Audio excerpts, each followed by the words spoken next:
for this segment. We have Brandon Windish, did I say that right? Yes. And Chris Rutherford. Thank you very much for joining me. Thank you. Now, Brandon, you are grown man film or ground up films. Ground up films. We couldn't do grown man. He is a grown man. Yeah, we weren't allowed to do grown man. That was an oxymoron there. Not old enough yet. I gotta say, real quick, I love the green room thing in the back.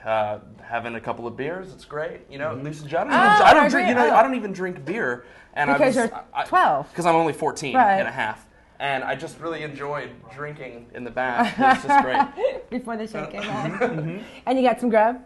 Yeah, I got a little there. You guys had some spaghetti going on there. It was great. It was wonderful. I had a chip.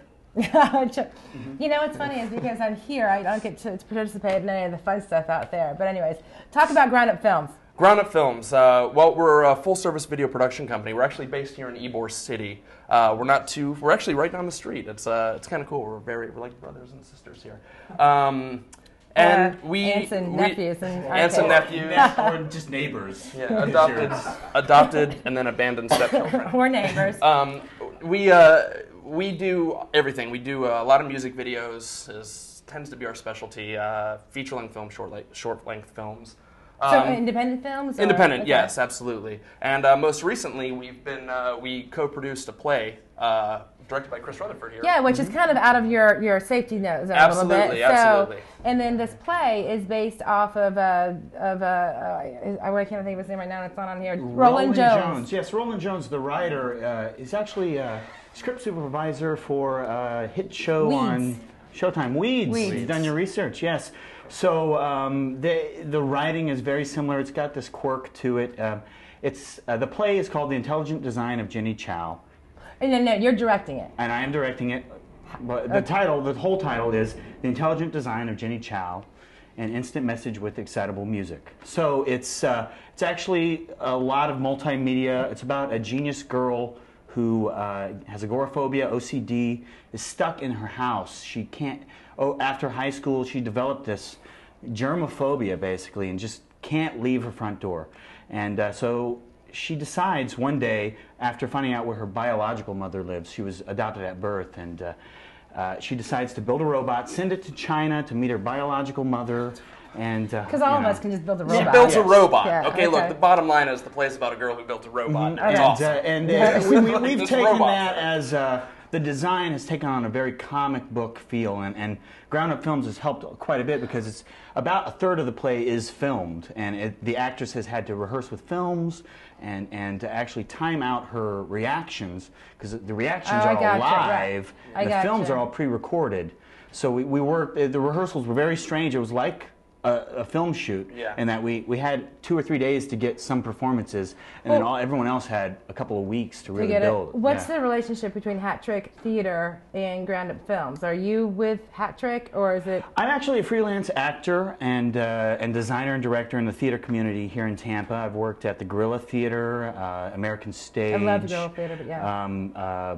Performing Arts Center, Job Site Theater, and Hat Trick, and they've asked me to direct a play in their season, The Intelligent Design of Jenny Chow, and I just know Brandon from growing up together these last 14 years, and you know we're becoming men together, and he has helped me quite a bit with the art direction on the play, the filming, how to get what I want, especially when it comes to film and the integration of live performance in that. Was it kind of going out of your safety zone? Because as an actor, to leap and be a director? Well, I've directed a few things in the past. I do a lot of designing.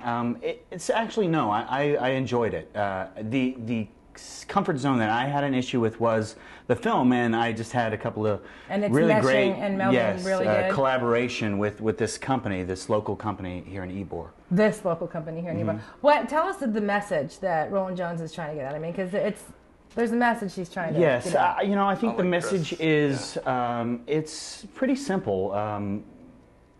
We know where we come from, but there are a lot of people who are adopted, have no idea where they're from. And does our environment, does that affect the way that who we are and how we grow up? And yes, it does, but there are some things that happen initially from the start that we know.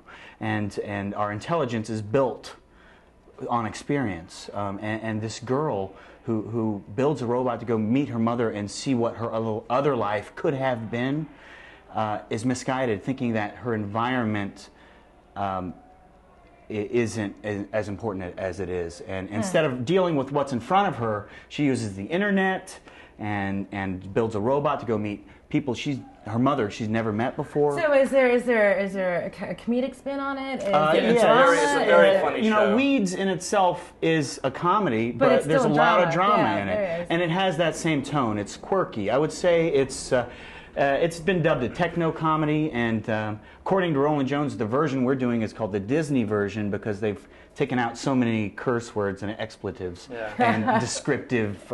If you like the rants. F word, then you're gonna not gonna love this show. No, you're gonna love it. Oh no! I believe originally the original script had something like 400, and this one's down to like 50. Yeah. So maybe 53. Yeah, I gotta ask real quick before I run out of time. Casting. I know that talent for a play and talent for film, two different. You have to be out of the box when you're on stage and film. Did you guys work collectively and figuring out who would be the most appropriate talent for you to use? Actually, not really. I went to Brandon with a few. Like Brandon's actually an actor in the play, but I went to Brandon with just he's got a python here. I'm telling you, it's huge. With the idea that I would get actors, stage actors, and help them integrate them into the film. Gotcha. The theater company actually provided auditions and things.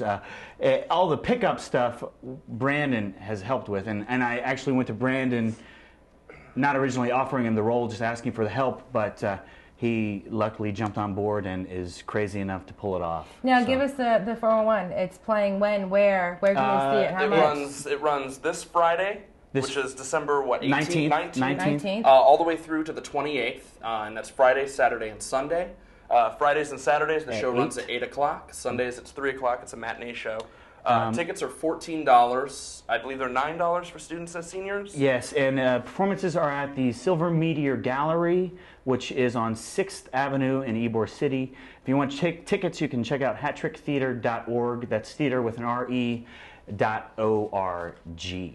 And how has it been for you last week? You said it started last week or the week before? Yeah, we just opened. We got some great reviews. Perfect. One great review. One great review. I lied. There's no S, just one good one. That's all that Thanks matters. For that. So go down, check out. I mean, no better weekend to go. You can go tomorrow. 2 weeks. We got 2 weeks left. We got 2 weeks left. Perfect. 6 After performances. Christmas, 6 performances. I gotta say, had I known that this was like a Good Morning America-esque thing, we would have totally brought cheerleaders down here. Man, they wouldn't be standing out here. Stand out here and beautiful at that. Yeah. I mean, like you just had like 500 people. Just give them all like $1. $500 is a lot of money. Good luck to you guys. Thank you so very much much for coming here and being a part of our show. I'm going to come down and see it, so I might be there sometime over the next couple of weeks. Okay. So. Thank you so much. I'll hold you to that. Really? To what? A promise? How exactly? Okay, gotcha. A hot iron. He's got it like 4. No, I really want to see it. Well, a girl who makes a robot. Who doesn't want to see that? Robots! And hear the F word. We're going to take our next break. As soon as I return, we'll be chatting with Brian Bradley. Media Talk is presented by Tampa Digital Studios, sponsored by the Creative Left Wing. We'll see you right back here in 60 seconds.